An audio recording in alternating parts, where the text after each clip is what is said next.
The rain hammered against the windshield like 1,000 tiny fists, each drop a reminder of Fiona Reynolds' desperation. Through the blur, the lights of downtown Atlanta twisted into abstract shapes, beautiful and indifferent. Her hands trembled on the steering wheel of the borrowed Honda Civic, not from the cold November air seeping through the worn door seal, but from the weight of a daughter's impossible burden. 48 hours. That's all she had left. The hospital text glowed on the passenger seat. Final payment required 48 hours before surgery. Please contact the billing department immediately. $40,000 might as well have been $40 million. Fiona had sold everything: her laptop, her grandmother's jewelry, even the vintage guitar her mother had given her for her 16th birthday. She'd begged, borrowed, and exhausted every credit line that would have her. And still she was drowning. The ornate door of her father's Buckhead mansion had closed in her face just 30 minutes ago, the echo of that rejection still ringing in her ears louder than the storm. "You made your choice," he'd said, as if loving her mother after the divorce was some kind of betrayal that warranted a death sentence. Fiona didn't see the black SUV run the red light at Piedmont Park. She only felt the impact: metal screaming, glass shattering, her world spinning into darkness. And then, nothing. What would you do if the person who saved your life claimed you belonged to them out of the blue? Before we continue our story, let's welcome our viewers from Australia, the United States, Trinidad and Tobago, Nigeria, the United Kingdom, and Canada. Your loyalty, strength, and spirit have built the foundation of this channel. Every view, comment, and share is a heartbeat in this story we're building together. And don't forget to subscribe. Your support helps us share more powerful stories like this. Now let's go back to our characters. Softness first. Then sandalwood, something expensive she couldn't name. Silk against her skin where hospital sheets should have been. Consciousness returned in fragments, each piece assembling itself slowly, reluctantly.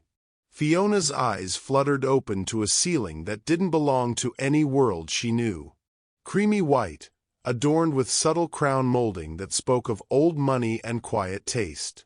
Her head felt heavy, wrapped in something that wasn't quite pain but the memory of it. She tried to sit up. Her left arm screamed in protest. The cast was pristine white, running from her wrist to just below her elbow. Bandages circled her head. She could feel them when she raised her right hand, tentative, exploring. The movement sent a dull throb through her skull, and she winced. Where was she? The room assembled itself in her vision, floor-to-ceiling windows revealing a view that belonged in a travel magazine. The Chattahoochee River wound through the landscape below, catching the morning light in silver ribbons. Beyond it, Atlanta's skyline rose in the distance, familiar yet somehow foreign, as if she were seeing her city through a lens that softened all its rough edges.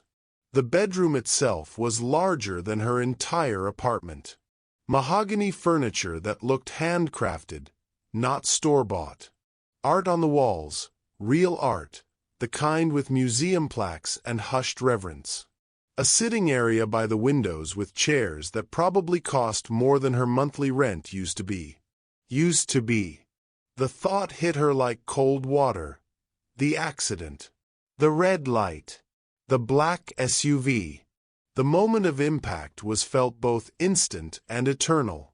And then, "My mother!" The words came out hoarse, panicked.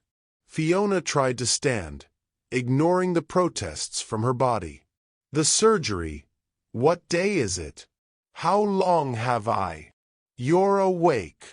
The voice came from the doorway, and Fiona's head snapped toward it, immediately regretting the sudden movement.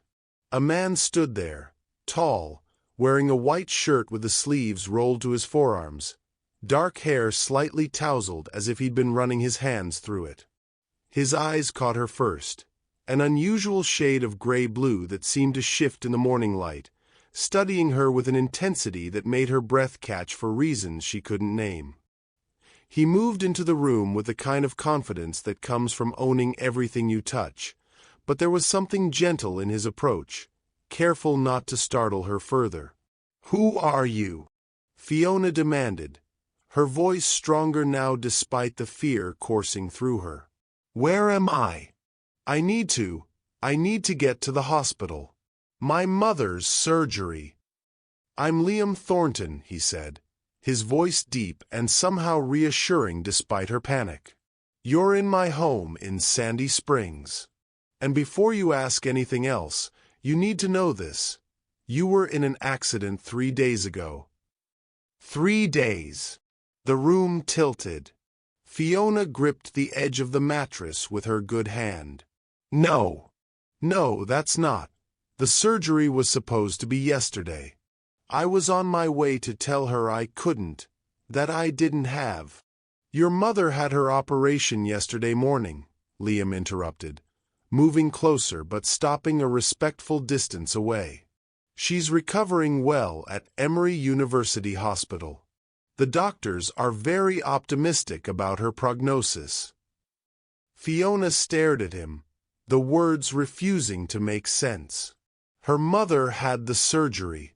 The surgery cost $150,000. The surgery she'd been $40,000 short of paying for. The surgery that was supposed to be impossible. "I don't understand," she whispered. "How do you know about my mother? Why would you?" The implication hit her then, too absurd to be real. Did you pay for it?"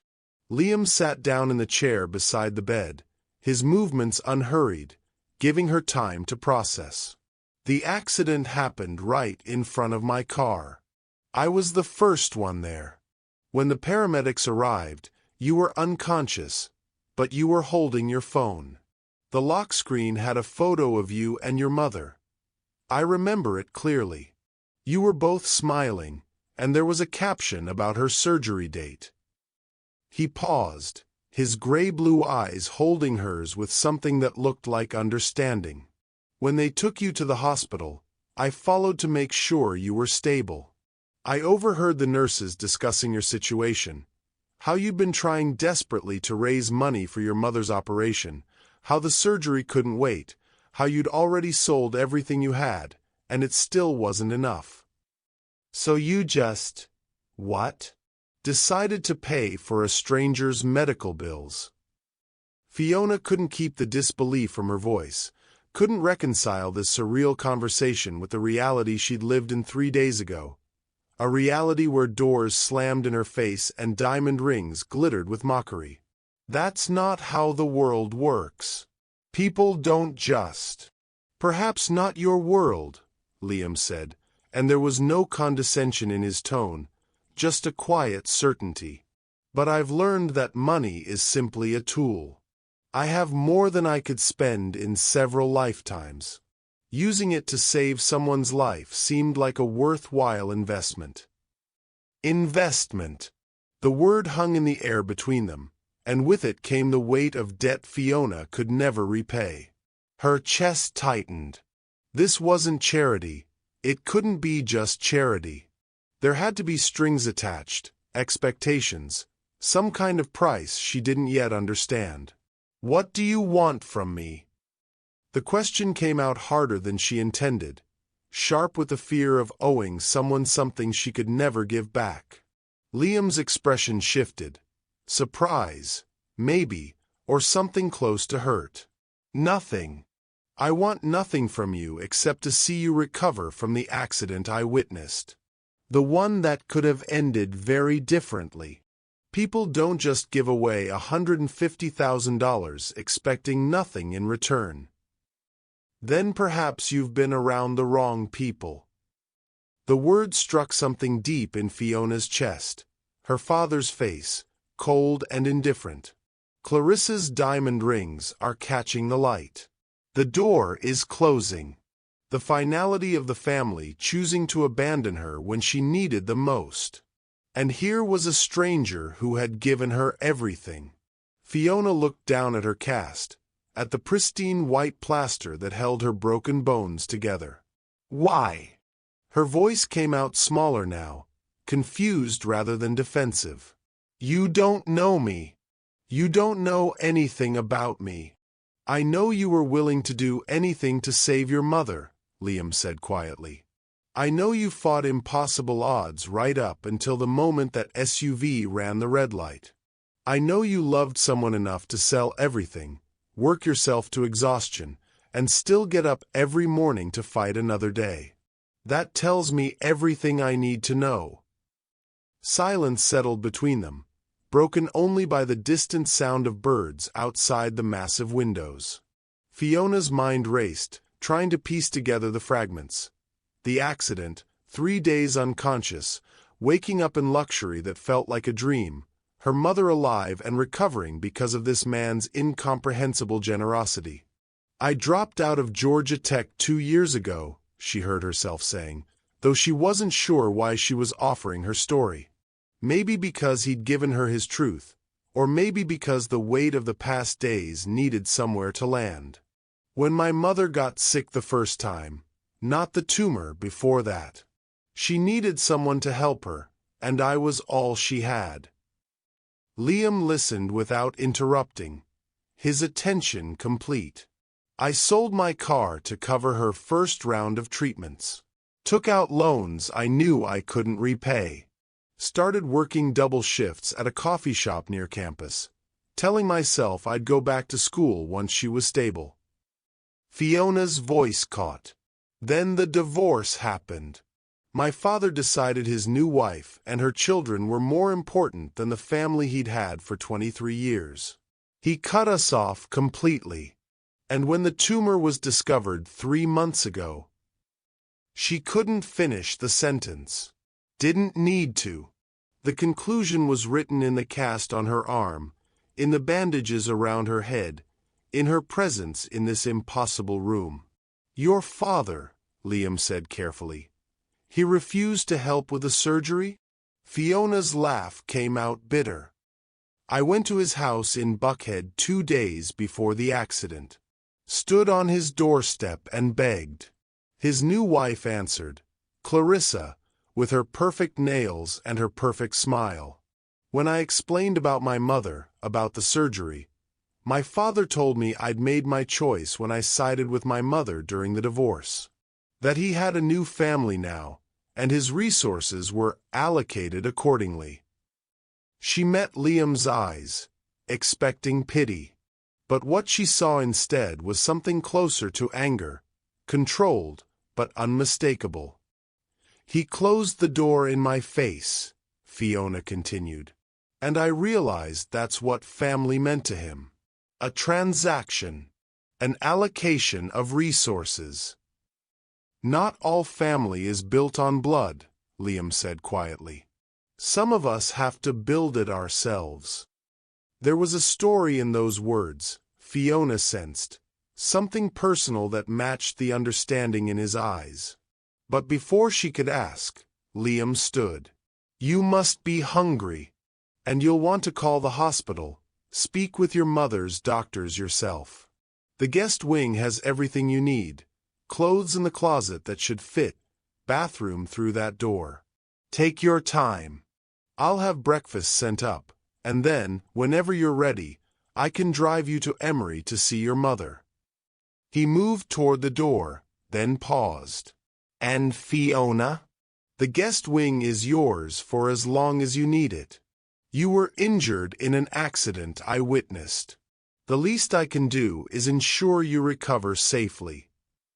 This guest wing, Fiona said, looking around at the space that dwarfed her entire apartment. It's larger than most people's homes. A slight smile touched Liam's lips. Then considerate practice for accepting help with grace. Something tells me you're not accustomed to it.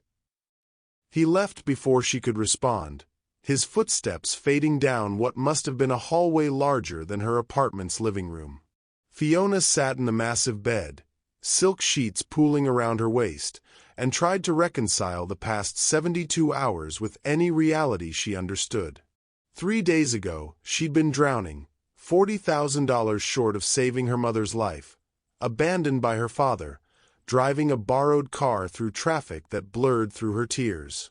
Now she was here, whatever here was, wrapped in luxury she couldn't fathom, her mother alive and recovering because of a man who claimed to want nothing in return. The view of the Chattahoochee River caught the morning light outside the floor-to-ceiling windows. Atlanta's skyline rose in the distance, the same city but somehow transformed, as if she were seeing it from a different world entirely. Fiona touched the bandages on her head, the cast on her arm, proof that this wasn't a dream. Pain was the anchor of reality, and reality said her mother was alive. Because a stranger had decided she was worth saving. The thought sat uncomfortably in her chest, mixing with gratitude and confusion, and a question that wouldn't stop echoing. What kind of person gives away $150,000 expecting nothing in return? And beneath that question, quieter but more dangerous, what if he's telling the truth? The days that followed moved like scenes from someone else's life. A life Fiona hadn't known existed outside of movies and magazine spreads. Morning arrived with soft light filtering through the floor-to-ceiling windows, painting the guest wing in shades of gold and cream. Fiona woke to the scent of coffee, real coffee, not the burnt gas station brew she'd survived on during her double shifts, and found a tray waiting on the small table by the windows. Fresh fruit arranged like art, pastries that looked too perfect to eat, and a single white card with neat handwriting. Your mother's vitals are excellent this morning. The neurologist will do rounds at 10 a.m. if you'd like to be there. L. She held the card longer than necessary, studying the strong, confident strokes of his pen. Liam brought her these updates like gifts, small reassurances that the miracle was real, that her mother was truly healing. By the third morning, Fiona had visited Patricia twice. Her mother had been awake, weak but smiling, tears streaming down her face when she saw her daughter whole and safe. The doctors spoke in optimistic tones about clean margins and successful resection. Words that had seemed impossible a week ago now filled the sterile hospital room with hope. But it was the in-between moments, the time at Liam's estate, that confused Fiona most. She found him in the library on the fourth day, a room that could have swallowed her childhood home. Floor-to-ceiling bookshelves lined 3 walls, filled with leather-bound volumes and well-worn paperbacks mixed together without pretension. Liam sat in a leather chair by the fireplace, reading glasses perched on his nose, looking more human than the wealthy stranger who'd saved her life. "You read mysteries," Fiona said from the doorway, noting the worn Agatha Christie in his hands. He looked up, and something in his expression softened when he saw her. "Guilty. Something about puzzles appeals to me. The idea that if you pay close enough attention, everything makes sense in the end." "Does it make sense?" She moved into the room, trailing her fingers along the spines of books. "Life, I mean. Not mysteries." "Rarely." Liam set down his book, removing his glasses. "But we keep trying to find the pattern anyway." Fiona pulled out a book at random. First edition Steinbeck, she noted with surprise. "I used to spend weekends at this little bookstore in Little 5 Points. When I had weekends. Before everything fell apart. Used to. Couldn't afford it after tuition disappeared and medical bills started piling up. Books became a luxury." She said it matter-of-factly, but the loss still stung. One more small death among the many that had characterized the past 2 years. Liam was quiet for a moment. "What was your major?" "At Georgia Tech." "Education." "I wanted to teach." Fiona laughed, the sound hollow in the vast library. "Funny, right?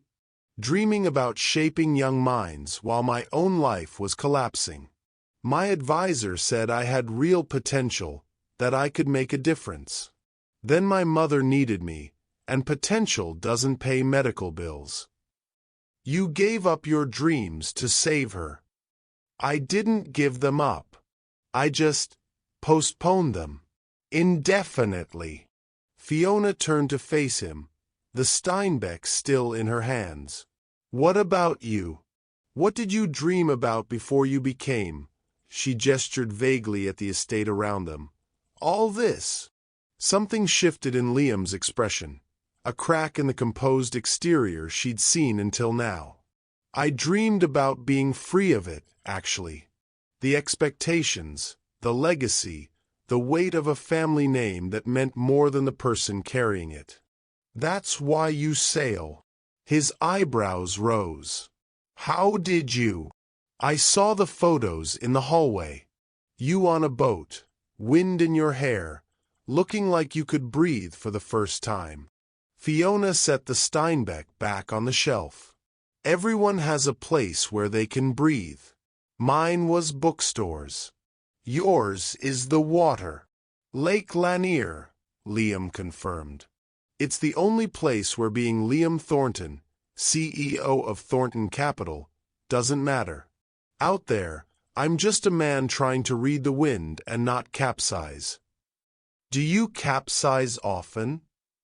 A genuine smile broke across his face, the first real one she'd seen. More than I'd like to admit. The conversation flowed easier after that, days blending into a rhythm Fiona hadn't expected. Liam would update her about Patricia each morning, then join her for coffee in the library or on the terrace. They talked about everything and nothing, her memories of campus life at Georgia Tech, his complicated relationship with the wealth he'd inherited and multiplied, her favorite books, his secret love of terrible action movies. You're the founder of a multi-million-dollar equity firm, Fiona said one afternoon, watching him across the terrace table. And you're telling me your comfort watch is Die Hard? Multi-billion, actually, Liam corrected with a slight smirk. And yes, sometimes you need to see one man take down an entire terrorist organization with nothing but wit and a tactical disadvantage. It's motivating. That's the most ridiculous thing I've ever heard. Says the woman who admitted she cries every time she watches The Notebook. Fiona threw a sugar packet at him, which he caught easily, laughing.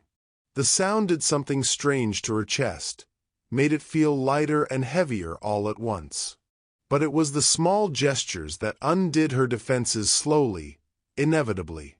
Liam noticed she was reading a battered paperback mystery she'd found in the guest wing, pages yellowed, spine cracked from love and use. The next morning, a first edition of the same book appeared on her breakfast tray with a note. Stories should be treasured. He learned she took her coffee with too much cream and not enough sugar. Started preparing it himself before the kitchen staff could, getting it wrong the first 3 times until she laughed and showed him the exact proportions. He never pressured her about timelines or expectations. Never mentioned the cost of her mother's surgery or implied she owed him anything beyond her company at meals, which he requested with careful formality, always giving her the option to decline. She never did. 2 weeks passed like a held breath, each day pulling Fiona deeper into a life that felt borrowed, temporary, too good to be real. Her arm was healing. The headaches had faded. Patricia grew stronger with each visit, color returning to her cheeks, hope returning to her eyes. Everything was getting better. So why did Fiona feel like she was standing on the edge of something terrifying? The answer came one evening on the terrace, the same spot where they'd shared so many conversations. The Georgia sunset painted the sky in shades of orange and pink, the Chattahoochee River catching the dying light like liquid fire. Liam had opened a bottle of wine. Nothing ostentatious, just something good shared between people who'd started to matter to each other. Why are you being so kind to me? The question escaped before Fiona could stop it, wine and courage loosening her tongue. And don't say it's because you saw the accident. Don't say it's just about the money being a tool. I need to understand. Liam was quiet for a long moment, his profile sharp against the sunset. When he finally spoke, his voice carried a weight she hadn't heard before. When I was 16, my younger sister got sick. Leukemia. He turned to look at her, and his gray-blue eyes held old pain, carefully managed but never quite healed. We had all the money in the world. The best doctors, the most advanced treatments, private rooms, experimental therapies. Everything money could buy. Did she? She survived. She's healthy now, married, living in Charleston with 2 kids who call me the fun uncle, because I let them eat ice cream before dinner. A slight smile touched his lips, but it didn't reach his eyes. But during those months when we didn't know if she'd make it, I felt completely powerless. I had a trust fund bigger than most people's lifetime earnings, and I couldn't do a damn thing to save her. The money meant nothing. The family name meant nothing. I was just a terrified 16-year-old watching my little sister disappear. Fiona's throat tightened. I'm sorry. The point is, Liam continued, leaning forward slightly, that feeling of helplessness never left me. Even after she recovered, even as I built my company and multiplied that meaningless money into something exponentially more meaningless, I never forgot what it felt like to have everything and still be powerless. He met her eyes directly now, something raw and honest in his gaze. When I saw you in that accident, unconscious, clutching that phone with your mother's photo, when I heard the nurses talking about how you'd fought so hard, sold everything, worked yourself to exhaustion, and it still wasn't enough, I saw someone who deserved to have the power to save their family. Someone who'd earned it through sheer force of will and love. So this is about your sister, Fiona said quietly, trying to understand, trying to categorize his kindness into something that made sense. No. Liam's voice was firm but gentle. This started as being about my sister. What it's become is about you. The words hung in the air between them, loaded with meaning Fiona wasn't ready to unpack. She took a sip of wine to buy time, to steady herself against the way her heart had started racing. I don't know how to do this, she admitted. Accept help without guilt. Live in luxury I didn't earn. Trust that there's no price tag I'll discover later. There isn't. Everyone wants something, Liam. That's how the world works. Then maybe, he said softly, we need to build a different world. The sunset had faded to twilight, the terrace lights casting everything in warm amber. Fiona studied the man across from her, this stranger who'd become less strange with each passing day, whose presence had shifted from unsettling to comforting to something she didn't have words for yet. Tell me something true, she said. Something you've never told anyone else. Liam considered this, swirling his wine thoughtfully. I built Thornton Capital because I wanted to prove I was more than my family's name. That I could succeed on my own terms, make money through intelligence and strategy rather than inheritance. And I did, made more in 5 years than my father made in his entire career. That doesn't sound like a secret. The secret is that it didn't make me happy.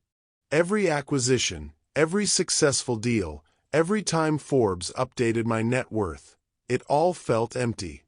I kept thinking the next milestone would fill whatever was missing, but the hole just got bigger. He paused. Until 3 weeks ago, when I watched a woman fight impossible odds with nothing but love as her weapon, and I realized I'd been measuring success with the wrong currency my entire life. Fiona's breath caught. The implication in his words was clear, unavoidable, terrifying in its sincerity. You don't know me, she whispered. Not really. You know the desperate version who was drowning. You don't know what I'm like when I'm not broken and grateful. Then let me learn. Liam's voice was quiet but certain. Stay. Not as a patient or a charity case or someone fulfilling an obligation. Stay because these conversations are the only honest thing in my life. Stay because you make this house feel less like a museum and more like a home. Stay because I want to know what you're like when you're not drowning, when you're thriving, dreaming, building the life you postponed. The terrace suddenly felt too small, the air too charged. Fiona stood, moving to the railing, looking out at the darkening landscape. Behind her, she heard Liam rise but not approach, giving her space even now, in this moment of confession. My mother is being discharged next week, Fiona said to the night. The doctors say she needs rest, but she's expected to make a full recovery. Which means I'll need to move back to my apartment, figure out my life, find a way to repay you. You owe me nothing. I owe you everything. Fiona turned to face him, frustration and confusion warring in her chest. Don't you understand? You saved her life. You saved my life. I can never repay that. The debt is too big, and it's crushing me because I don't know what you want for it. I want you to be happy, Liam said simply, and the words landed like a physical blow. I want you to finish your degree, teach those students, spend weekends in bookstores again. I want you to remember how to dream beyond survival. That's what I want for the debt. Your happiness. Does that seem unreasonable? Yes. Fiona wanted to scream. Yes, because happiness isn't currency. Because debt should have terms and timelines. Because this generosity without strings felt more dangerous than any contract. But what she said was, why me? Out of everyone in the world you could help, everyone whose life you could change, why was I worth $150,000? Liam moved closer now, close enough that she could see the flecks of blue in his gray eyes, close enough to notice the way his jaw tightened before he spoke. Because when I saw you fighting for someone you loved, I remembered what it felt like to care about something more than money. You reminded me that life is measured in moments, not mergers. In people, not portfolios. He paused, his voice dropping lower. And because from the moment you opened your eyes in that guest room, confused and afraid but still thinking of your mother before yourself, I haven't been able to stop thinking about what kind of person that makes you. The kind worth knowing. The kind worth. He stopped himself, but the unfinished sentence hung between them, heavy with implications. Fiona's heart was racing now, her mind spinning through every conversation, every small gesture, every moment over the past 2 weeks that had felt like more than charity. The morning coffee prepared exactly right. The first edition book. The way he looked at her when she was talking about bookstores. Like her words mattered, like she mattered. I should go inside, she said, but her feet didn't move. You should, Liam agreed, but he didn't step back. The terrace lights cast shadows across his face, and Fiona realized with sudden, terrifying clarity that she didn't want to go inside. Didn't want to retreat to the safety of the guest wing and the comfortable distance of gratitude. Something had shifted tonight, some line had been crossed, and there was no going back to the simple story of stranger helps stranger. This was something else now. Something that made her breath catch and her defenses crumble. Something that felt like the beginning of an answer to a question she hadn't known she was asking. Thank you, she said quietly, for telling me about your sister. For being honest. Always, Liam promised. With you, always. Fiona nodded, then finally made herself walk toward the door. But at the threshold, she paused, looking back at the man who'd saved her life and was now, somehow, making her want to live it again. Liam. Yes. Tomorrow, will you take me to Lake Lanier? I want to see the place where you can breathe. His smile was answer enough, relief and hope and something that looked dangerously like joy. "Tomorrow," he confirmed. That night, alone in the guest wing that no longer felt quite so foreign, Fiona lay awake listening to the night sounds of an estate too large to be called a home. But somewhere in its vast spaces, Liam was probably awake too, and that thought made the darkness feel less lonely. Her mother was healing. Her body was healing. But something else was happening too.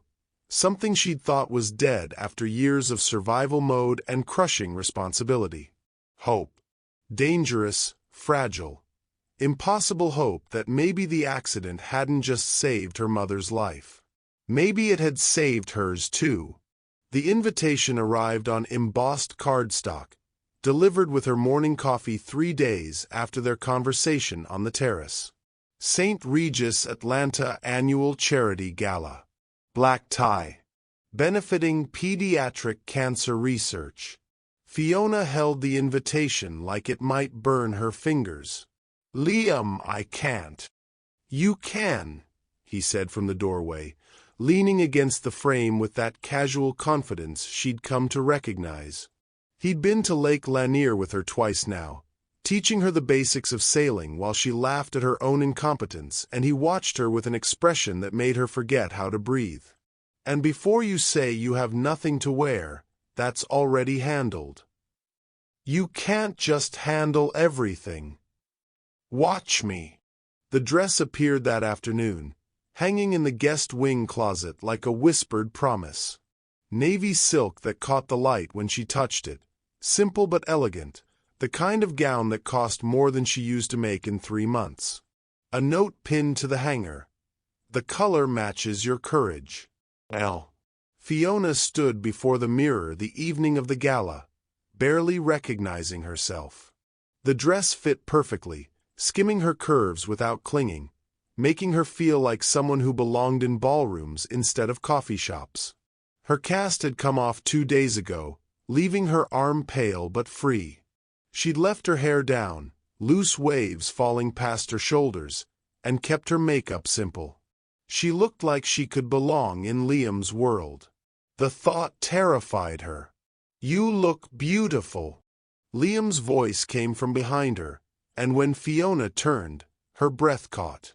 He wore a tailored black tuxedo that made him look like he'd stepped out of a magazine spread. Sharp, elegant, devastating. But it was the way he looked at her that made her knees weak, like she was the only person in the world worth seeing. "I feel like I'm playing dress-up," she admitted. "You're not playing anything." He offered his arm. "You're simply being seen as you should be. Remarkable." The drive to the St. Regis in Midtown passed in comfortable silence, Atlanta's lights blurring past the window of Liam's car. Fiona's hands trembled slightly in her lap, and she caught him glancing at them, concern flickering across his features. "We can leave any time you want," he said quietly. "Say the word and we're gone." "I'm fine. Just nervous." "Of what?" "Your world." She gestured vaguely at the glittering skyline. "The people who belong in it. What they'll think when they see you with the woman who's changed everything for me." Liam's voice was firm. "Let them think whatever they want.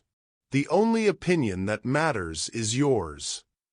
The St. Regis ballroom took Fiona's breath away. Floor-to-ceiling windows showcasing Atlanta's skyline like scattered diamonds against black velvet. Crystal chandeliers cast everything in warm, golden light. Men in tuxedos and women in gowns worth more than cars moved through the space with practiced ease, champagne flutes catching the light like liquid stars. Fiona felt Liam's hands settle at the small of her back, grounding her, reminding her she wasn't alone in this foreign landscape. "Mr. Thornton." A silver-haired man approached, hand extended. "Wonderful turnout this year. And who is this lovely companion?" "Fiona Reynolds," Liam said, and something in his tone suggested the conversation was merely obligation. "Fiona, This is Robert Chen, one of the gala's primary organizers. The small talk flowed around her. Polite questions about her background, careful inquiries about how she knew Liam, the kind of social dance she'd never learned the steps to. But Liam stayed close, his presence a constant anchor, smoothly redirecting conversations when they ventured too close to territory that might make her uncomfortable. "I need air," Fiona finally said after an hour of introductions and careful smiles. "Just for a minute." "The terrace is through those doors," Liam pointed. "I'll get us drinks." "I'll find you," she promised, already moving toward the glass doors and the promise of space to breathe. The terrace was cooler, quieter, Atlanta's skyline spreading before her like a living painting. Fiona leaned against the railing, trying to reconcile the woman in the navy gown with the girl who'd stood outside her father's door just weeks ago, desperate and drowning. "Fiona? Fiona Reynolds." The voice was familiar, warm, surprised, entirely uncomplicated. Fiona turned to find Jake Matthews, an old friend from her Georgia Tech days, looking at her with genuine delight. "Jake!" Relief flooded through her at seeing a face from her real life, her old life. "Oh my God, I haven't seen you in 2 years. 3. He pulled her into a friendly hug, the kind that spoke of late-night study sessions and shared campus coffee. "You just disappeared.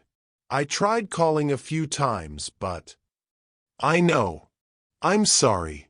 Life got complicated." She smiled, feeling her shoulders relax for the first time all evening. "What are you doing here? This doesn't seem like your scene." "It's not. I'm here with my firm. They bought a table, insisted the junior associates attend and network." He made air quotes, rolling his eyes. "I've been hiding on this terrace for 20 minutes. What about you? Don't tell me you're slumming with the Atlanta elite now."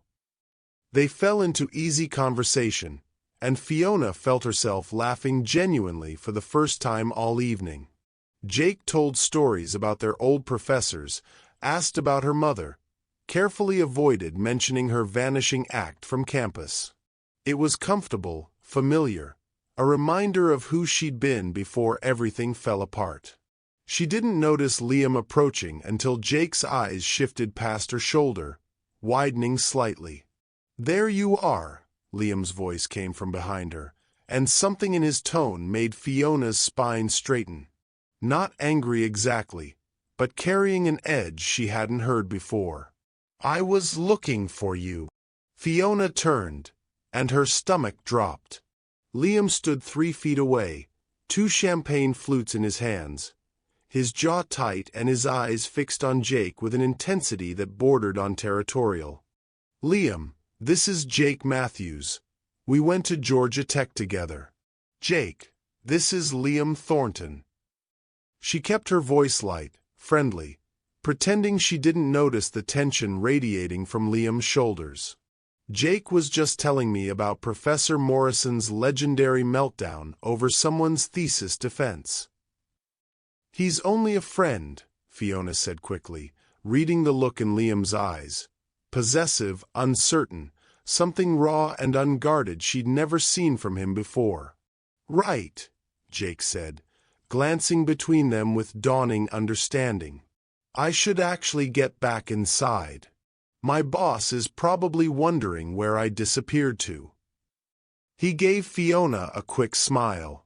"It was really good seeing you. Don't be a stranger, okay?" He left, and suddenly the terrace felt too small, the air charged with something Fiona couldn't quite name.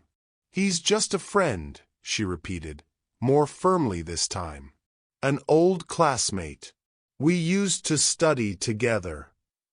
You're my woman and mine alone." Liam's voice was low, intense, each word deliberate as he closed the distance between them. "I don't want any other man close to you." Fiona's heart slammed against her ribs. "What are you doing?" The champagne flutes were abandoned on a nearby table. Liam's hands came up to frame her face, gentle despite the intensity in his eyes, his thumbs brushing her cheekbones as he searched her expression. "I'm telling you the truth I should have admitted weeks ago," he said, his voice rough with something that sounded like fear and hope tangled together. "I didn't just save you because I'm a good Samaritan, Fiona. I didn't pay for your mother's surgery out of pure altruism or to heal some old wound about my sister." "Then why?" "Because from the moment I saw you fighting for your mother's life, refusing to give up despite impossible odds, I was drawn to you. Your strength, your love, your determination. It made me realize I'd been living a half-life, surrounded by wealth but empty of real connection. And when you opened your eyes in that guest room, confused and afraid but still thinking of your mother before yourself, I knew." "Knew what?" Fiona whispered, her world tilting on its axis. "That I wanted to know everything about you. What makes you laugh, what makes you cry, what you dream about when the weight of the world isn't crushing you. I wanted to see you thrive, not just survive." His gray-blue eyes held hers with devastating honesty. "These past 2 weeks, the conversations, the coffee, watching you discover joy again, it hasn't been charity, Fiona. It's been the most selfish thing I've ever done because every moment with you makes my life feel less empty." Fiona couldn't breathe. The Atlanta skyline glittered behind them, the muffled sounds of the gala continuing inside, but all she could focus on was the man in front of her. This impossible man who'd saved her life and was now telling her he wanted something more than gratitude. "You're saying..." She couldn't finish the sentence, couldn't voice the hope and terror warring in her chest. "I'm saying seeing you laugh with another man made me realize how deeply I care about you. How much I want your laughter to be for me, your stories to be shared with me, your future to include me." Liam's hands were still framing her face, his touch careful despite the intensity of his words. "I know it's too soon. I know you're still healing, still processing everything. But I need you to know that what started as a desire to help has become so much more." "Liam," Fiona's voice broke on his name, her hands coming up to grip his wrists, anchoring herself to this moment, this impossible confession. "I don't know how to do this. I don't know how to separate gratitude from whatever this is." "Then let me help you understand."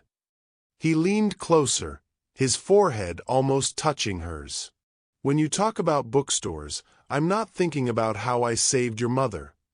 I'm thinking about how I want to spend weekends getting lost in little 5 points with you.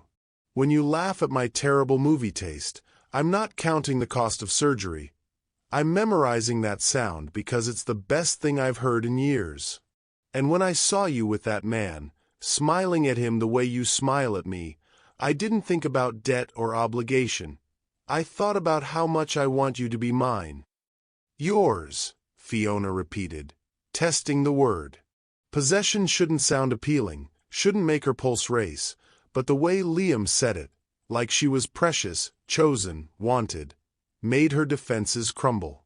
"If you'll have me."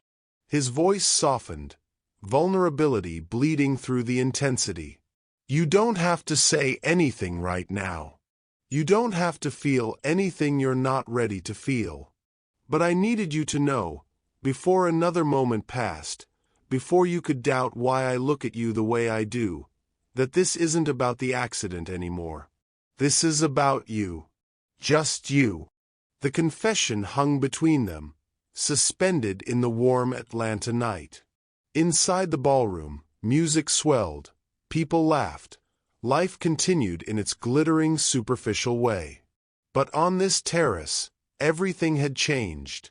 Fiona studied the man holding her face like she was something breakable and precious. This man who'd appeared in her darkest moment like an impossibility made real. Who'd given her back her mother, her hope, her ability to imagine a future beyond survival. Who looked at her now with an expression that made her believe, for the first time, that maybe she deserved to be looked at that way. "I feel it too," she whispered, the admission costing her everything and nothing all at once. "It terrifies me, how much I feel when you're near, how empty the world seems when you're not. I keep trying to tell myself it's just gratitude, just trauma bonding, just what your heart is trying to protect you from acknowledging," Liam finished gently. "I know. I've been doing the same thing, telling myself I was just being kind, just fulfilling some cosmic obligation. But the truth is, Fiona, you've changed everything for me. You've made me want to be more than the sum of my bank accounts. You've made me remember what it feels like to care about someone more than I care about success. What if I'm not enough?" The fear escaped before she could stop it. What if the version of me that exists here, in this dress, at this gala, what if she's not real? What if the real me is just a broke college dropout who works double shifts and can't even? Liam kissed her forehead, silencing the spiral. The real you is the woman who fought impossible odds out of love, who walks through bookstores like she's exploring sacred ground, who makes terrible jokes about my movie taste and isn't afraid to tell me when I've made your coffee wrong. That's who I want, Fiona. Not some polished version. Just you. The ballroom doors opened behind them, spilling light and laughter onto the terrace. Voices approached, and Liam stepped back slightly, giving her space but keeping one hand at the small of her back, a silent reminder that he was there, that his confession didn't come with pressure or demands. "We should go back inside," Fiona said, though part of her wanted to stay in this moment forever, suspended between before and after. "We don't have to." Liam's voice was quiet but firm. "We can leave right now. Get coffee somewhere ridiculous and ordinary. Talk until the sun comes up. Whatever you need." Fiona looked at the ballroom beyond the glass, at the world of wealth and expectations that Liam navigated with such ease.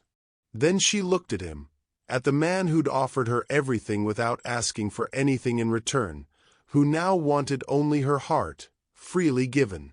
"Let's stay," she decided. "But only if you promise me something. Anything. No more hiding what this is."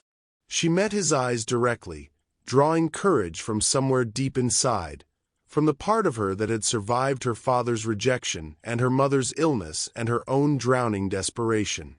"If we're doing this, whatever this is, I need honesty. Not protection, not careful distance. Just truth." Liam's smile was slow, genuine, devastating. "I can do truth. Starting with this, you're the most remarkable woman I've ever met, and I intend to spend whatever time you'll give me proving that to you." He offered his arm, and Fiona took it, feeling the shift in her chest, from rescued to choosing, from grateful to wanting, from surviving to living. They walked back into the ballroom together, and if people noticed the change between them, the way Liam's hand never left her back, the way Fiona's smile reached her eyes for the first time all evening, they were too polite to mention it. But Fiona felt it. Felt the weight of his confession settling into her bones, rearranging everything she thought she knew about debt and worth and what it meant to deserve love. The question wasn't whether she could accept his help anymore. The question was whether she was brave enough to accept his heart. Fiona moved back to her apartment 3 days after the gala. Not because Liam asked her to leave, he'd made it abundantly clear she could stay as long as she wanted, that the guest wing was hers indefinitely. But because she needed to prove something to herself, that she could stand on her own 2 feet, that accepting his love didn't mean losing her independence, that she was choosing him, not clinging to him out of necessity. The apartment felt smaller than she remembered, shabbier in the harsh morning light. Water-stained ceiling in the corner. The radiator that clanked through the night. Furniture she'd bought second-hand and assembled herself, back when she still believed hard work alone could solve any problem. But it was hers. And that mattered. Liam helped her carry boxes up the 3 flights of stairs, insisted on it, despite her protests, and didn't comment on the peeling paint or the neighbors shouting through thin walls. He just looked at her bookshelves, her mismatched dishes, her world, and smiled like he understood what this place represented. "I'll see you tomorrow," he asked at the door, and the question in his voice, uncertain, hopeful, made her heart ache in the best way. "Coffee," Fiona confirmed. "But I'm buying this time." His laugh was soft. "With what money?" "I still have my job at the coffee shop." I need to find out if they'll take me back after 3 weeks of unannounced absence due to vehicular collision and wealthy stranger intervention." "Let me." "No." Fiona placed her hand on his chest, feeling his heartbeat steady beneath her palm. "This is important, Liam. I need to rebuild my life on my terms. Not because I don't want you in it, but because I need to know I can stand before I can walk beside you. Does that make sense?" "It makes perfect sense." He covered her hand with his, holding it against his heart. "But Fiona, you've been standing this whole time. You never stopped." After he left, Fiona sat in her small apartment and cried, not from sadness, but from the overwhelming weight of possibility. For the first time in 2 years, she could imagine a future that wasn't just survival. She got her job back at the coffee shop. Her manager, Maria, had heard about the accident through a coworker and wrapped Fiona in a hug that smelled like espresso and vanilla. 3 weeks without notice and I should fire you," Maria said, pulling back to study Fiona's face. "But you look different, Mija. Like you can finally breathe again. My mother's recovering. The surgery was successful. That's a miracle." "It really is," Fiona agreed, thinking of gray-blue eyes and impossible generosity. But work was only part of rebuilding. The real test came when Fiona walked into the registrar's office at Georgia Tech 2 days later, her hands shaking as she requested her academic transcript and information about re-enrollment. The advisor, a different one from before, younger with kind eyes, reviewed her file and looked up with something like respect. "You left with a 3.8 GPA, she said. "Education major. Junior year. That's impressive, especially given," she glanced at the notes, "the circumstances of your departure. I want to come back." Fiona's voice was steady despite her racing heart. "Finish my degree. I don't know how I'll pay for it yet, but I need to do this." The advisor smiled. "Let's talk about financial aid. You might qualify for more than you think." That evening, Fiona met Liam at the Atlanta Botanical Garden. He'd suggested it casually over the phone, and she'd agreed, craving the normalcy of a date that wasn't about hospital visits or survival or confessions on ballroom terraces. He waited for her at the entrance, dressed down in jeans and a simple button-down, and Fiona felt something loosen in her chest.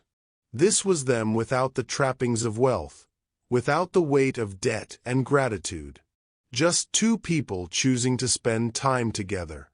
"I re-enrolled today," she told him as they wandered through the orchid exhibits, surrounded by blooms that looked too delicate to be real. "Well, started the process. It'll take some time to get financial aid sorted, but I should be able to start classes next semester." Liam stopped walking, turning to face her with an expression that made her breath catch. "Fiona, that's incredible. I'm so proud of you. It's just filling out forms. It's taking your life back. It's choosing your dreams again instead of just surviving." He reached out, tucking a strand of hair behind her ear. That takes courage. They walked in comfortable silence for a while, and Fiona noticed something she'd been too overwhelmed to see before. Liam wasn't watching the flowers. He was watching her watch them, his expression soft, content, like her joy was somehow his own. "What?" she asked, catching his gaze. "Nothing. Just memorizing this. We're literally just walking through a garden." "Exactly." His smile was devastating in its simplicity. "This is what I want. Not grand gestures or expensive dinners. Just you, existing in the world, letting me witness it."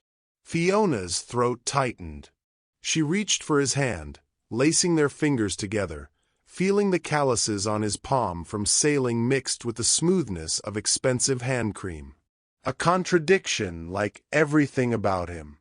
"I have something I want to talk to you about," she said as they found a bench overlooking the canopy walk. "An idea. I'm listening." Fiona took a breath, gathering her courage. "When I was in the hospital after the accident, when the nurses were discussing my situation, you heard them. You saw how the system fails people. Good people who work hard and still can't afford to save their own families." She turned to face him fully. "What if we did something about that? Not a big program with your name on it. Not some public charity that's really about tax breaks and photo opportunities. Just a fund. Anonymous. Quiet. For families who fall through the cracks." Liam was quiet for a moment, his gray-blue eyes studying her with an intensity that made her nervous. "Go on," he said softly. "I was thinking about Emory University Hospital specifically, since that's where my mother was treated.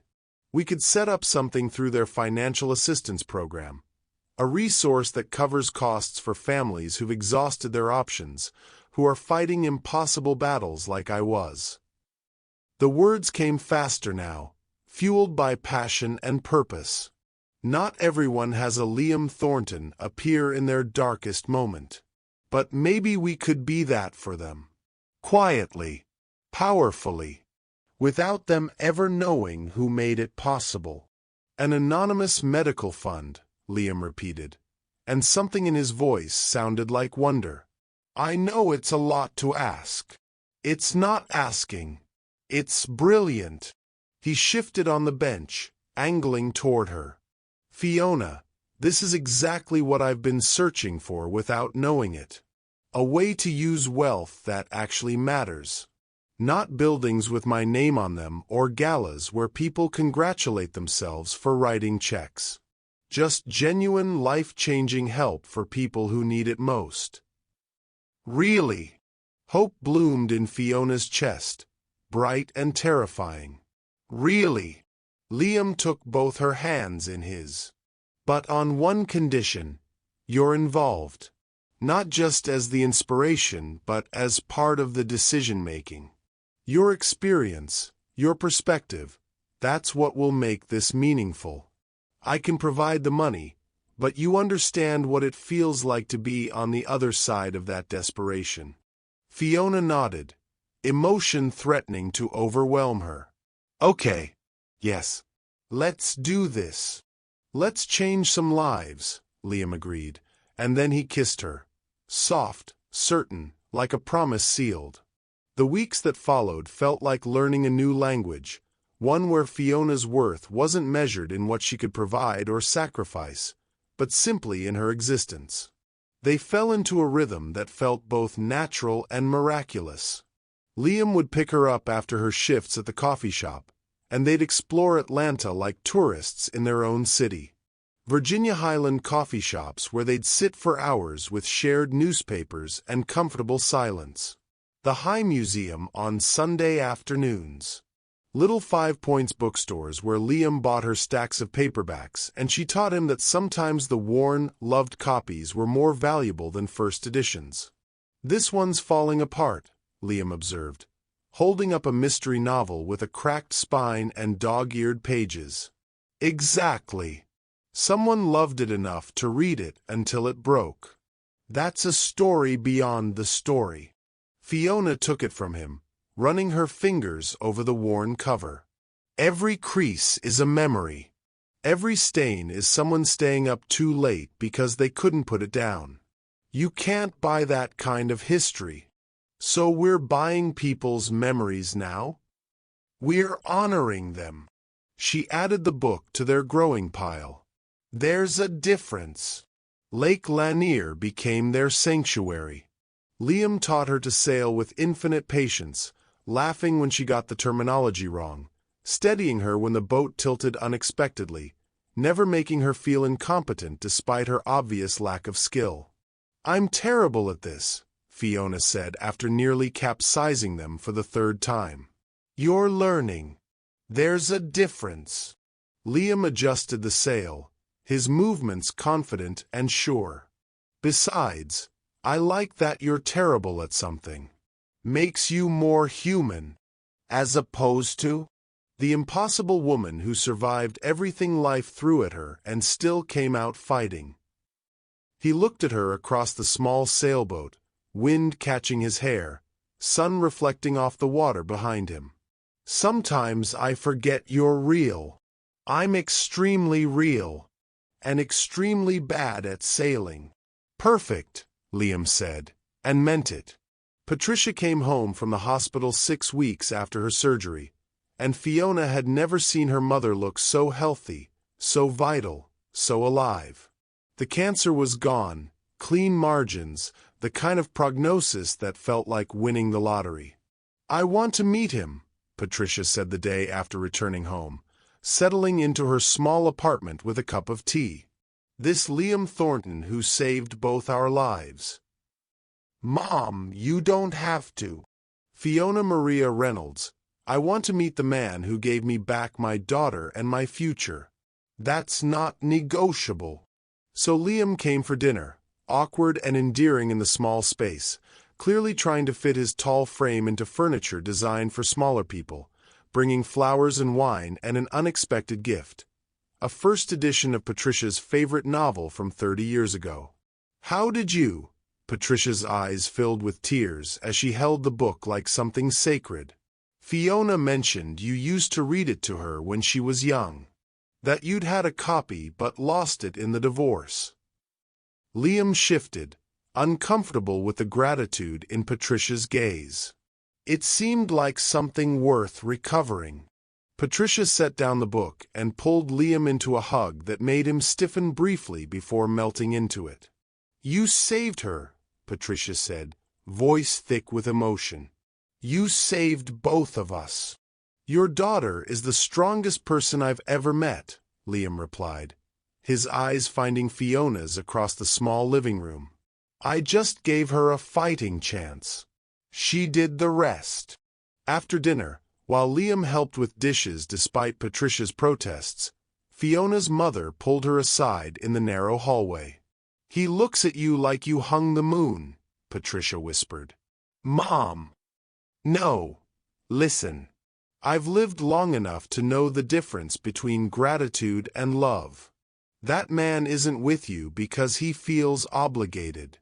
He's with you because you make his world make sense." Patricia cupped Fiona's face, her touch gentle but firm. "Let him love you, baby. You deserve it. What if I'm not ready? What if it's too fast, too much? What if it's exactly what you've been fighting for all along?" Patricia countered. "A life worth living. A love worth having. The chance to be happy instead of just surviving." That night, driving back to Fiona's apartment, she found herself studying Liam's profile in the dim car light. The strong line of his jaw, the way his hands gripped the steering wheel with casual confidence, the slight smile playing at his lips like he knew she was watching. "My mother likes you," she said. "I like her. She raised someone extraordinary. She thinks you're in love with me." The car slowed slightly, and Liam glanced at her, something vulnerable and honest in his expression. "Your mother is perceptive." Fiona's heart stuttered. Liam. I'm not asking you to say it back. I'm not asking for anything you're not ready to give. He pulled up to her building, putting the car in park but not letting go of the steering wheel. But your mother asked me directly at dinner, while you were in the bathroom, if my intentions were honorable. And I told her the truth, which is that I intend to spend the rest of my life proving to you that you deserve every good thing this world has to offer. That I want to build something real with you, not based on debt or gratitude, but on choice and partnership and the kind of love that makes everything else matter less. He finally turned to face her fully. So yes, Fiona, I'm in love with you. Completely. Inconveniently. Without reservation. The words hung in the small space between them, enormous and terrifying and perfect. I don't know if I love you yet, Fiona whispered, honesty the only gift she could offer in return. But I know that when you're not around, the world feels dimmer. I know that your happiness matters to me almost as much as my mother's. I know that somewhere between the accident and now, you stopped being my rescuer and became my person. That's enough, Liam said softly, reaching across the console to take her hand. That's more than enough. The cast came off Fiona's arm that week in a doctor's office that smelled like antiseptic and new beginnings. She flexed her fingers, feeling the stiffness but also the freedom, the tangible proof that bodies heal, that time moves forward, that nothing stays broken forever. Physical healing complete, the doctor pronounced, and Fiona thought about all the other kinds of healing happening simultaneously. Emotional wounds closing, trust rebuilding, hope returning like spring after a long winter. That evening, she stood with Liam on his terrace, the same spot where he'd told her about his sister, where so many conversations had shifted the landscape of her life. But this time felt different, charged with possibility instead of uncertainty.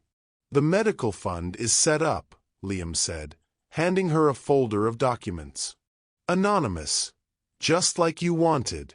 Managed through Emory's existing financial assistance program. No applications, no bureaucracy. Just hospital social workers identifying families in crisis and helping them. Quietly. Powerfully. Fiona opened the folder, scanning the papers that represented hope for people she'd never meet. People who were drowning the way she'd been drowning just weeks ago. The first family is being helped next week, Liam continued.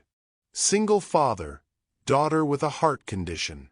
The social worker said he broke down crying when they told him the costs were covered. Thank you, Fiona whispered, emotion thick in her throat. For believing in this. For believing in me. I'll believe in you every day for the rest of my life if you'll let me. Liam moved closer, his hand finding the small of her back in that gesture she'd come to crave. You've taught me that real wealth isn't measured in bank accounts or acquisitions. It's measured in moments like this. In love. In connection. In the lives we can change together. Fiona turned to face him fully, the Atlanta skyline glittering behind them, the same view from that first morning when she'd woken up in his world. But she wasn't in his world anymore. They were building something new together, something that belonged to both of them. I'm falling in love with you, she admitted, the words both terrifying and liberating. It scares me because I don't know how to separate what you've given me from who you are. But I think maybe they're the same thing. Maybe you giving me back my life is exactly who you are, and that's the person I'm falling for. Liam's smile was slow, devastating, full of hope and promise. Then fall. I'll catch you. I'll always catch you. He kissed her as the sun set over Atlanta, as the city they both loved hummed with life below them, as two people who'd found each other in the wreckage built something beautiful from the broken pieces. And for the first time since the accident, maybe for the first time in years, Fiona felt like she was exactly where she was supposed to be. Not rescued, not saved, but choosing. Choosing love, choosing partnership, choosing a life that was more than just survival. Choosing him as he'd chosen her. Freely. Completely. Without reservation. The terrace lights flickered on as darkness fell, casting everything in warm amber. Somewhere in the city below, a family was receiving news that would change their life. Somewhere, hope was being restored. Somewhere, love was winning. And here, in this moment, Fiona finally understood what her mother had tried to tell her. That accepting help wasn't weakness, that deserving love wasn't something you earned, and that sometimes the greatest courage was allowing yourself to be happy. "Take me sailing tomorrow," she said against Liam's lips. "I want to learn to read the wind." "Always," he promised. "We have all the time in the world." And finally, impossibly, Fiona believed him. Months had passed since the whirlwind that changed everything. Atlanta had moved on, new semesters, new faces, but Fiona Reynolds carried a different kind of peace now. She walked through the Georgia Tech campus with steady confidence, her stride measured, her laughter no longer cautious.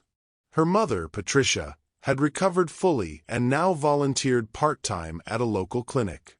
Liam was still by her side, steady, grounding, his presence both anchor and freedom. But one silence still lived between Fiona and her past, her father.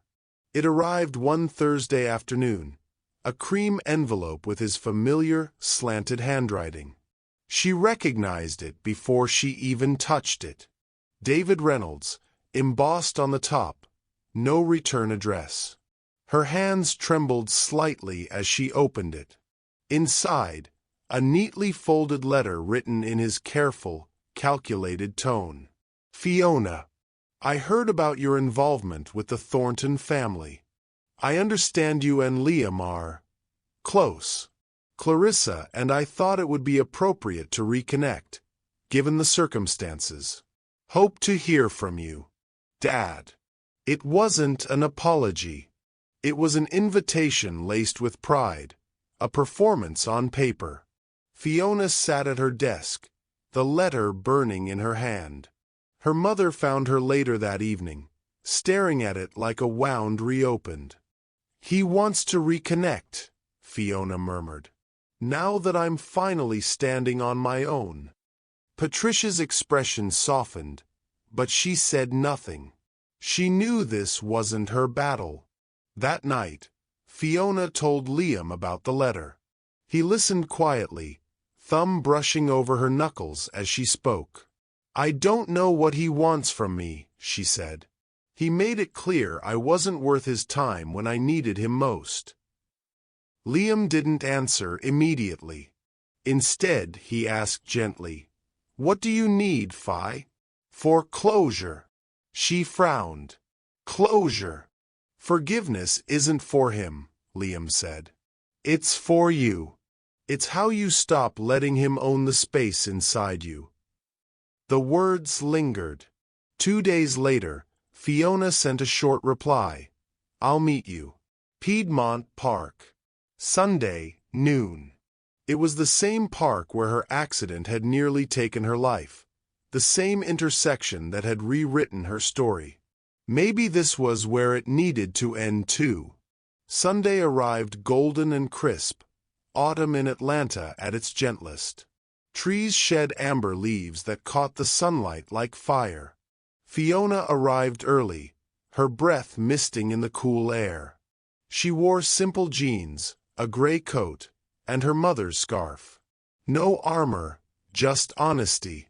David Reynolds appeared 15 minutes late, as if punctuality might still be a form of control. He looked smaller than she remembered, overdressed in a tailored navy coat, the kind that screamed old money and emotional distance. "Fiona," he greeted stiffly, hands tucked in his pockets. "Dad." He smiled, awkwardly, as if expecting gratitude. "You look well." I've heard good things. Georgia Tech, your friend Liam, Clarissa and I. Stop. Fiona's voice was quiet, but it carried. He froze. I didn't come here to talk about Clarissa, or Liam's success, or what you've heard. David blinked, caught off guard by her calm. I just thought. You thought now that I'm connected to someone successful, I'm worth your time again? Her tone wasn't angry, just clear, crystalline truth without heat. He opened his mouth, but the words faltered. You know, she continued, eyes steady on him, for a long time I blamed myself for what you did. I thought maybe if I had worked harder, begged more, been more obedient, you'd have helped. But I see it now. It wasn't me who failed you. It was you who failed me. David's throat tightened. Fiona, that's not. No, she said softly, cutting him off again. You taught me something valuable, though. You taught me that when I needed you most, you weren't there. And I survived. I more than survived. I found people who showed me what real family looks like. People who don't measure love by convenience or wealth. Her voice trembled slightly, but she didn't hide it. I didn't come here for your approval, or your money, or your guilt. I came to tell you that I forgive you, not because you deserve it, but because carrying your rejection has been heavy, and I'm done carrying it. The silence that followed was sharp and strange, the kind that cuts through pride and leaves only truth. David's mouth parted, but no sound came. For once, there were no rehearsed speeches, no rationalizations. Just the quiet awareness of what he'd lost, a daughter who no longer needed his validation to stand tall. Fiona stepped back, taking one last look at him, not with hatred, but with the distant compassion of someone who had already moved beyond the pain. I hope someday you learn what love really looks like, she said. Goodbye, Dad. She turned and walked away, each step steady and unhurried. The fallen leaves crunched beneath her boots, scattering sunlight in her path. At the park entrance, Liam waited beside the car. He didn't speak when she approached. He simply opened his arms. Fiona stepped into his embrace, breathing out the years of anger she didn't realize she'd been holding. You okay? He whispered. She nodded against his shoulder. I am now. As they walked to the car, Fiona glanced back one last time. David still sat on the park bench, motionless, watching her go. For the first time in her life, she didn't feel small under his gaze. She felt free. The sunlight caught her hair as she stepped into the light, leaving the shadow of her father behind. In that moment, Fiona Reynolds was no longer the girl begging for her father's love. She was the woman who had built her own. The morning sunlight filtered through the half-drawn curtains, painting the walls of Fiona's apartment in soft amber hues.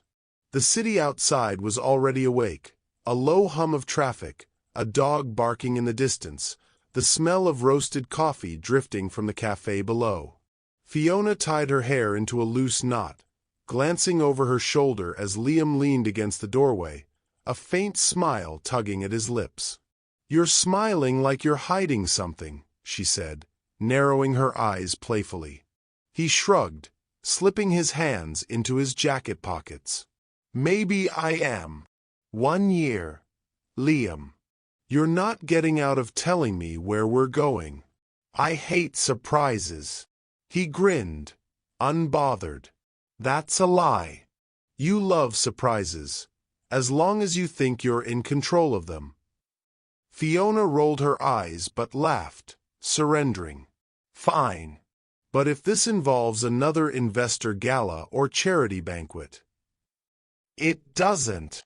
His voice softened, almost reverent. Trust me. She met his gaze for a beat, the memory of everything they'd survived reflected back at her. Always.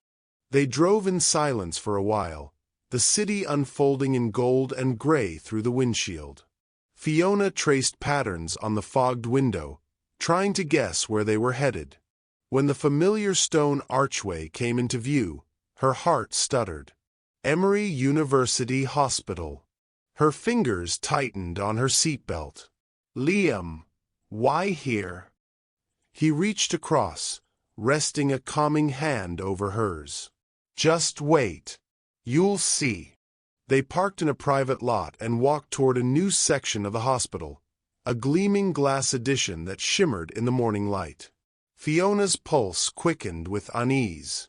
She remembered the sterile corridors, the beeping monitors, the long nights of waiting outside operating rooms. This place held both her darkest memories and her greatest miracle.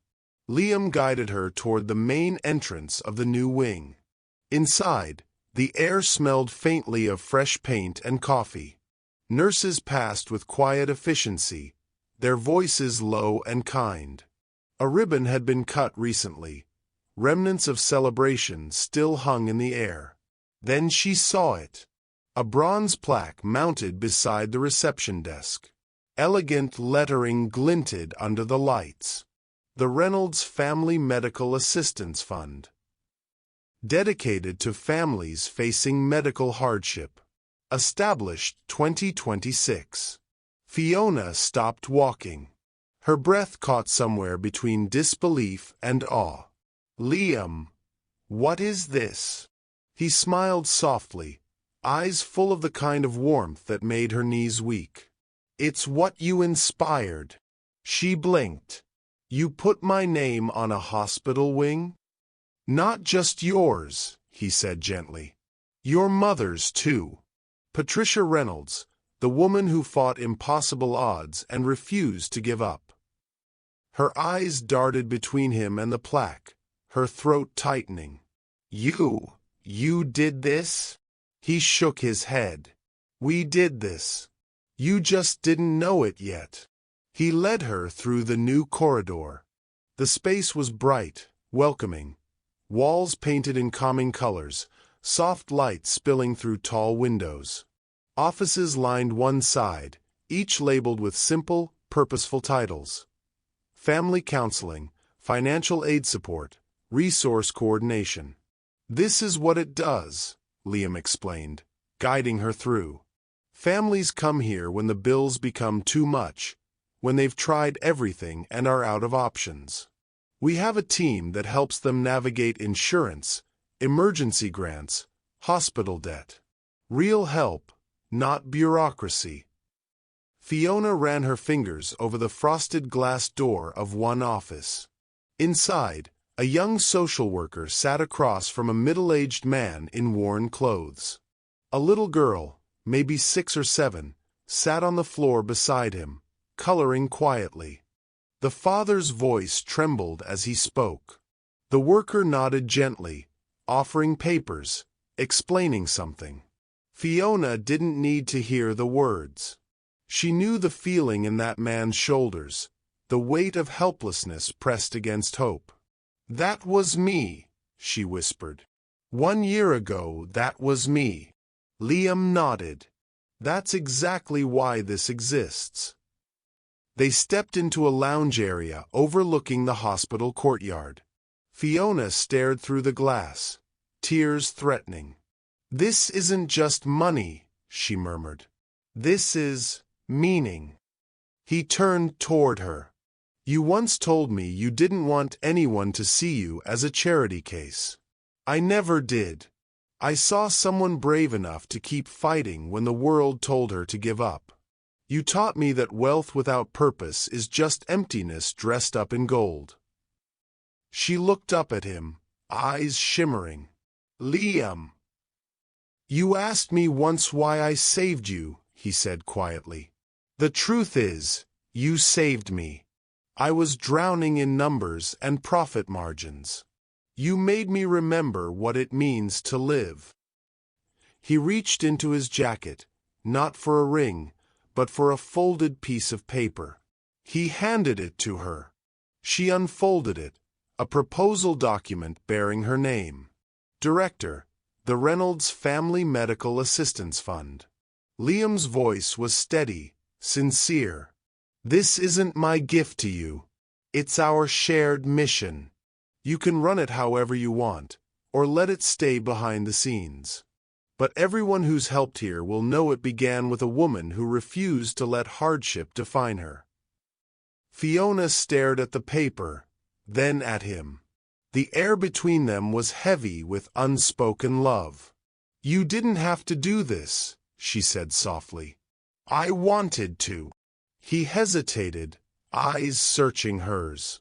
I want to build this life with you, not as your savior or benefactor, but as your partner. 50 more years of morning coffee, bookstore afternoons, and helping people who need it. What do you say? For a moment, Fiona couldn't speak. The world around her blurred, the hum of machines, the quiet footsteps, the laughter of a nurse echoing down the hall. All she could feel was the steady, certain rhythm of his heart beside hers. She stepped closer, cupped his face in her hands, and kissed him. Deep, sure, filled with everything words couldn't hold. When she finally pulled back, her forehead rested against his. Yes, she whispered. To all of it. But only if we're equals in this. No hero and damsel, just two people who found each other in the wreckage and built something beautiful. Liam smiled, the kind that reached his eyes. Deal. They walked through the new wing together, hand in hand. Staff members nodded respectfully as they passed, a quiet acknowledgement, not of wealth, but of purpose. In the waiting area, a mother soothed her crying child. Down the hall, the father and daughter they'd seen earlier emerged from an office, the father wiping tears discreetly, a faint spark of relief returning to his eyes. Fiona watched them leave, her own chest swelling with empathy. For the first time, she didn't feel like she was remembering pain. She was transforming it. As they reached the lobby, Liam paused, letting her take in the full view. Sunlight pouring through tall glass panels, families huddled together in fragile hope, nurses moving like quiet guardians between them. This, he said softly, is our legacy. Not the money, not the name. The lives that will keep going because of what we survived. Fiona turned to him, smiling through her tears. Then let's make sure it never stops. Outside, the wind carried the faint scent of rain and magnolias, the same scent that had filled the air the day everything fell apart. But today, it didn't feel like a memory. It felt like a beginning. They stepped into the light together, fingers intertwined, not as savior and survivor, but as equals bound by grace, gratitude, and something even stronger than love, purpose. 2 years later, the air in Atlanta carried a quiet kind of peace, one that wasn't loud or showy, but deeply earned. The sky over Georgia Tech was the color of promise as the graduation ceremony unfolded, sunlight catching on rows of caps and gowns. Fiona stood among them, her gold stole draped over her shoulders, the degree in education clutched tightly in her hands. In the stands, Patricia waved from the front row, her face glowing with pride and health restored. Next to her, Liam balanced his phone, recording every second, grinning like a man who still couldn't believe how far they'd all come. When Fiona caught sight of him, she laughed, a laugh that didn't hide anymore. After the ceremony, they met near the fountain. Patricia hugged her daughter with all the fierceness of a second chance, whispering, "You did it, sweetheart." Fiona smiled, glancing at Liam, who stood a few steps away with a bouquet that looked clumsily handmade. "I had help," Fiona said softly. Liam shrugged. "You had the strength. I just got lucky enough to see it." She could have taken one of the job offers waiting in her inbox, schools eager to hire a Georgia Tech honors graduate, but Fiona chose something smaller and truer, a part-time teaching position at a local middle school, and full-time direction of the medical relief fund they had started in her mother's name. It wasn't about prestige anymore. It was about balance, heart over hustle. Their new home wasn't the sprawling Sandy Springs estate with its cold marble echoes. That place had never felt like hers. Instead, they'd found a craftsman-style house tucked into Virginia Highland, brick and ivy, creaking floors, and a porch that caught the evening light just right. Inside, it was a portrait of them both. Liam's refined taste in clean lines and dark would beside Fiona's charming clutter of thrift store art, dog-eared novels, and mismatched mugs. In one corner sat a glass case of first edition books. Across from it, a wobbly shelf she'd found at a flea market for $5. It shouldn't have worked, but it did. Like them. Every Sunday, they visited Patricia. The tradition had started as a way to check in, but soon became the week's highlight. Patricia had turned her home into a garden of laughter and forgiveness. She'd even taken to calling Liam son, and he didn't correct her. Over coffee, she'd tell stories about Fiona's childhood, stories Fiona swore were exaggerated. Liam loved them all, memorizing each one like a treasure map to the woman he adored. It was, in its quiet way, a family built not from blood, but from choice. The Fiona Matthews Medical Relief Fund grew faster than either of them expected.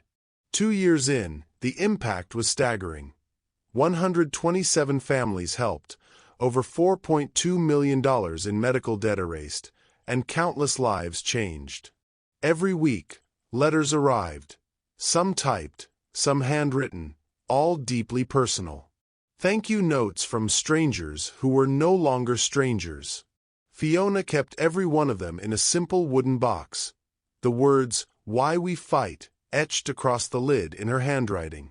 On hard days, she'd sit on the porch, pull out a letter, and remind herself of how far compassion could reach.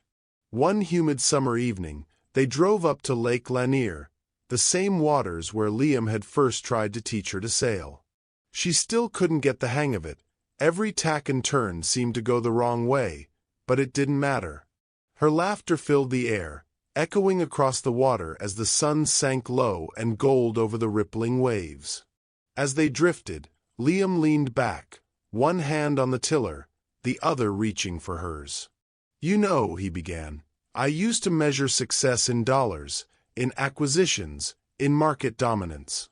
Everything was about the next win, the next deal." Fiona turned to him, smiling. "And now?" He squeezed her hand. "Now I measure it in mornings waking up next to you, and nights knowing we made someone's impossible possible." Her voice softened. "You gave me back my mother, my education, my life. But the greatest gift was showing me I didn't have to earn love through suffering. That I was worthy of being saved." They let the silence settle around them, broken only by the soft flap of the sail and the gentle lapping of the lake. It was peace, the kind that doesn't announce itself, but stays. Sometimes, when driving through Midtown, they'd pass the intersection near Piedmont Park, the place where everything had almost ended. The red light, the black SUV, the crash that changed everything. Neither spoke when they passed it. They didn't need to. A shared glance, a quiet hand squeeze, both enough to honor what it meant. That corner, once marked by tragedy, had become a mile marker of transformation. Proof that pain can plant the seeds of purpose. One autumn evening, Fiona sat on the porch of their Virginia Highland home. The air carried the scent of roasted pecans and distant rain. A gentle breeze rustled the pages of her laptop as she scrolled through the fund's latest updates. Families helped, hospitals partnered, new outreach programs forming. Across from her, Liam lounged in an old rocking chair, reading a dog-eared novel. Occasionally, he'd laugh out loud at a line and read it to her, just to see her smile. Inside, the kettle whistled softly. Patricia was visiting for the weekend, baking her famous peach cobbler. The house smelled like comfort, like everything they'd built out of broken beginnings. Fiona closed her laptop and leaned back, watching the glow from the porch lights dance against the twilight. "You ever think," she asked, "how different things could have been?" Liam smiled without looking up. "All the time. But then I remember, we're right where we're supposed to be." He set his book down, reaching across the space between them. Their fingers intertwined, warm and steady. In that small, quiet moment, 2 years and a lifetime from the day outside her father's door, Fiona realized the truth of it all. Healing wasn't about erasing the past. It was about learning to live beautifully in spite of it. The world around them had stopped demanding perfection. It only asked that they keep showing up, with love, with courage, with open hands. As the evening deepened and the first stars blinked awake, Liam whispered, almost to himself, "We made it, Fi." She smiled, eyes glistening. "No, we're making it." And for the first time in a long time, that felt like enough. People ask me sometimes if I believe in fate, if I think the accident was meant to happen. Honestly, I don't know. But I do know this: our worst moments can become doorways if we're brave enough to walk through them. The years had a way of softening sharp edges. The chaos, the heartbreak, even the disbelief, they hadn't vanished, but they'd changed shape. What once felt like endings had quietly become beginnings. Fiona saw it every day, at the medical fund office, in the eyes of families who came through their doors clutching hope like a fragile thing. To them, she wasn't a savior, just proof that survival didn't have to look like perfection. Because this was never a story about being rescued by wealth or romance or luck. It was about learning to receive, to accept that needing help doesn't make you weak, and that grace sometimes wears unfamiliar faces. Fiona's reflection wasn't scripted. It lived in her, written in quiet acts of kindness and second chances. It was about recognizing when pride becomes a prison, how refusing help can feel like strength but often leads to isolation. It was about accepting help with grace instead of shame, because there is courage in letting someone walk beside you. It was about understanding that real strength includes vulnerability, that sometimes the bravest thing you can say is, "I can't do this alone." And above all, it was about learning that worthiness isn't earned, it's inherent. You deserve love and compassion simply because you exist. Patricia lay in her recovery bed, sunlight spilling across her face. Her voice was still fragile, but her eyes held a clarity that only comes from surviving something that almost took you. "Baby," she said softly, "you fought so hard to save me. But you know what really saved us both?" Fiona blinked back tears. "What?" Patricia smiled faintly. "You let someone help. That took more courage than fighting alone ever would." Fiona didn't answer then. She just squeezed her mother's hand and let the words settle somewhere deep inside, the kind of wisdom that grows roots with time. At the fund's training session months later, Fiona stood before a group of new hires, social workers, volunteers, former patients. The logo on the wall behind her read hope, dignity, second chances. "When someone comes to us desperate," she told them, "don't see a charity case. See a fighter who deserves a fair shot. Our job isn't to decide who's worthy, it's to remove the obstacles between them and their miracle." A pause. "Because sometimes," she added, "the only thing separating survival from tragedy is a single person who decides to care." Elsewhere, Liam sat in a boardroom lined with glass and money. His old partners had called the meeting to talk sense into him. One of them leaned forward, hands steepled. "You've redirected millions into this foundation," Liam. I get that it's good PR, but at some point, it's wasteful. Don't you think? Liam smiled calmly. I spent a decade accumulating wealth and feeling empty. I spent 2 years giving it purpose and found everything. That's not waste. That's return on investment. The silence that followed was the sound of a man no longer defined by what he owned, but by what he gave. What Fiona and Liam created wasn't just a fund, or even a love story. It was a philosophy, a blueprint for something larger than either of them. They built a belief that wealth is a tool, not an identity. That love is a partnership, not a transaction. That family is chosen, not owed. And that help is a bridge, never a debt. What began as one act of mercy had rippled outward, changing not just the lives they touched, but their own understanding of what it meant to truly live. 3 years to the day after the accident, they gathered not to mourn the crash, but to honor the transformation it sparked. A modest dinner, warm and unpretentious. Patricia at the head of the table, healthier than ever.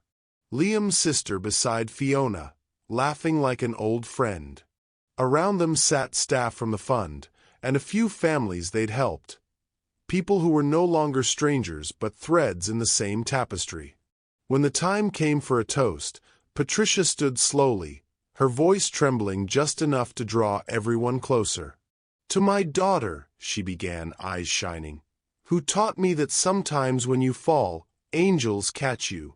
And to Liam, who taught her she was worth catching." Laughter and tears filled the room in equal measure. Glasses clinked. The moment lingered, pure, fragile, eternal. Later that night, the guests drifted home. The porch lights glowed golden against the cool Virginia Highland air.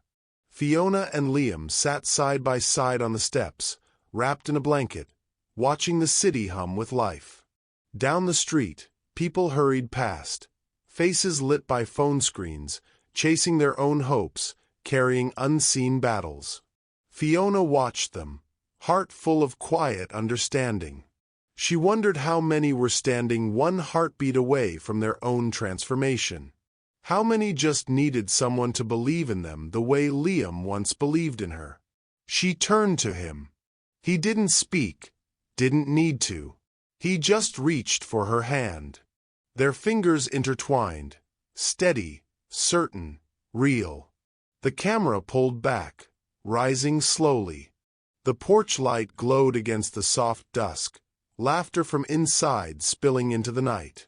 In the far distance, the intersection near Piedmont Park shimmered faintly under streetlights, where chaos once reigned, where ending became beginning. The accident didn't save my life. It revealed it. It showed me that asking for help isn't surrender, that accepting kindness isn't weakness, and that the people worth keeping in your life are the ones who show up when you have nothing left to give them. Real wealth isn't measured in bank accounts. It's measured in the people who love you when you're broken, who lift you when you fall, and who remind you that your worst day might just be the prologue to your greatest chapter. Fiona rests her head on Liam's shoulder. The world feels full of noise, of beauty, of second chances. What would you have done in my place? When pride said suffer alone, and grace offered help, which would you choose? If this story touched you, let us know where you're watching from and hit subscribe. Your support keeps these stories alive. Thank you for being part of our storytelling family.